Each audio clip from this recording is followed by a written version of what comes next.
Hey, it's George.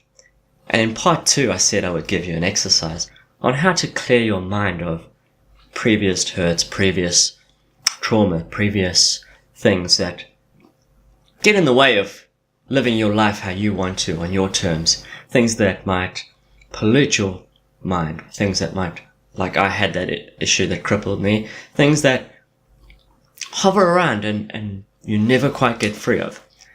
So this technique is one that I learned a little while back, and I don't know what to call it, but it's almost like grounding your emotions.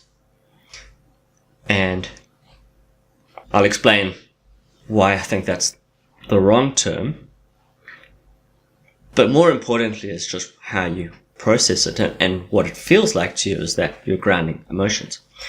So for this exercise, what you're going to do is you're going to think of something that's bothering you. Think of something that happened. It could be a conversation you had where you didn't get a result that you might have wanted. It could be a conversation you were frustrated with. It could have been an interaction.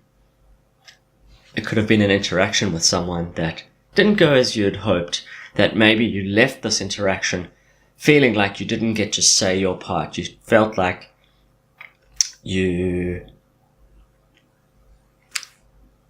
weren't understood, and perhaps they didn't understand you and you didn't understand them.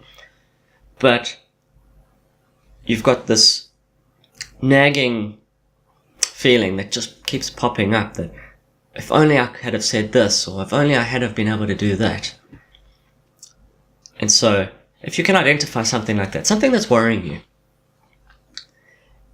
I want you to think of that moment, think of that interaction, and almost look at it from the outside, look at it as if you were watching it, and think through the interaction, think through the feelings. What we're going to do is, you're going to talk to yourself about that interaction. So I'm going to use a personal example.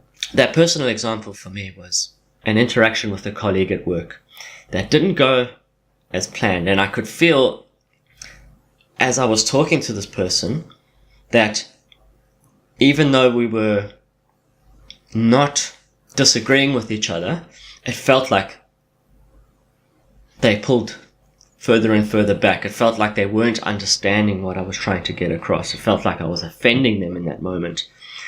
And that interaction left me really frustrated, and it actually made a rift in our relationship so that we couldn't even work together after that. Like, I would go and ask this person a question, and without even knowing what had been going on, they would just stand up, turn and walk out, ignoring me completely. And I really struggled with that. And it hovered around for weeks and weeks before I learned to let this go. And so what I did was I said to myself, this interaction was two-part. You did your part, this other individual did their part. And all I did was I said to myself that it was okay. I said to myself, this is what you were feeling. So the key thing here is acknowledge what you're feeling, because your feelings and your emotions are the signals from your subconscious about issues that it is struggling to come to terms with. It's issues that contradict something. It's issues that leave some incongruency between beliefs and experience. So I just sat down and talked through this experience to myself, and I said, hey George, you tried everything. I know you were feeling frustrated. I know you were feeling like this person doesn't understand you. I know you were feeling like a failure. I know you were feeling like nothing you could say in that moment would actually fix this gap, mend this relationship. Nothing you could say could bring together these two different ideas. And just in processing that, in saying that it's okay, I understood that I was feeling this way. I understood that I felt frustrated. I understood that that was a major signal of disapproval from someone.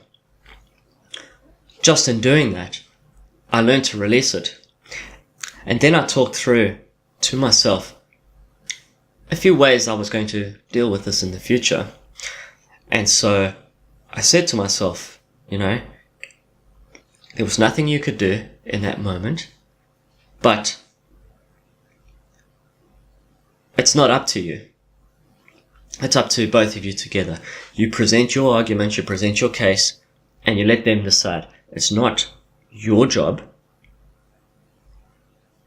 to worry too much about what they're feeling. If you're being honest, if you're not insulting them, if you're not belittling them, talking down, or anything like that, and you're presenting just facts, how they feel, they've obviously got their own issues that they're bringing with them that are causing this problem for them.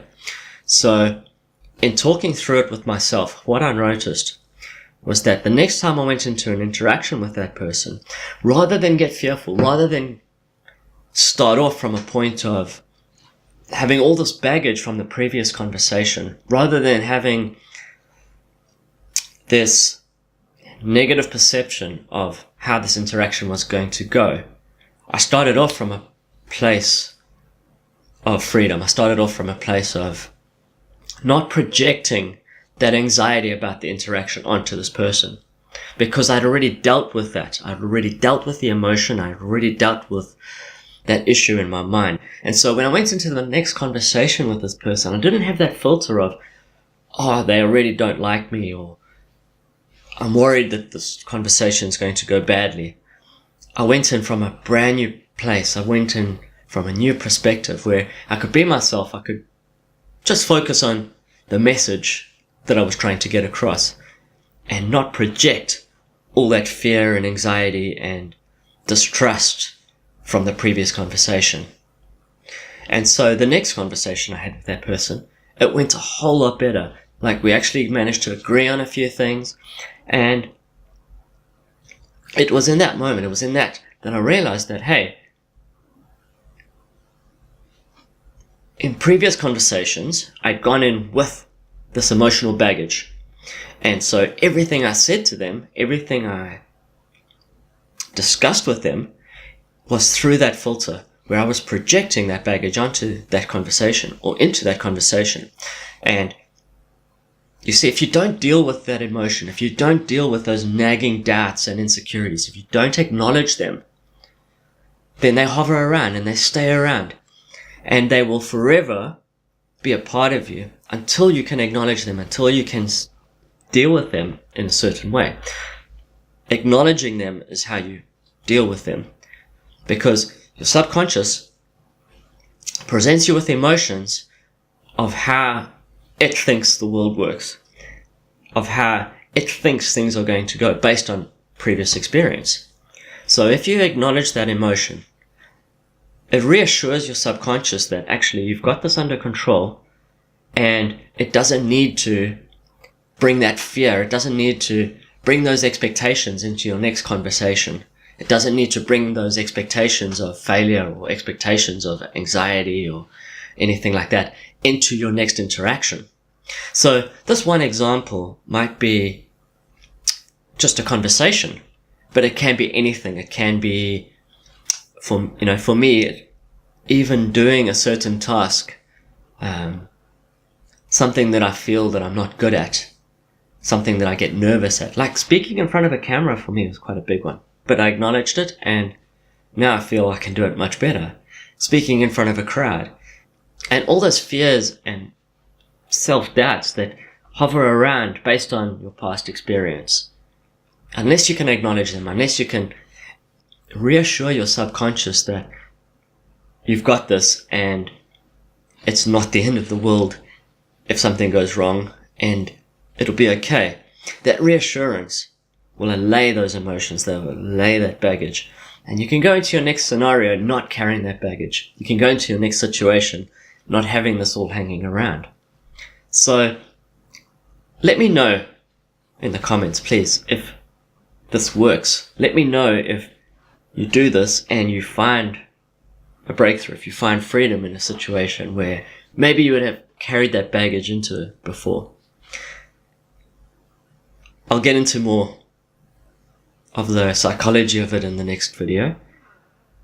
But I just really wanted to get that exercise out there. Like this for me, if you don't watch any of my other videos and you just take this away, you just take this video on how to do this exercise of just reassuring your subconscious, acknowledging the emotion, acknowledge what you're feeling.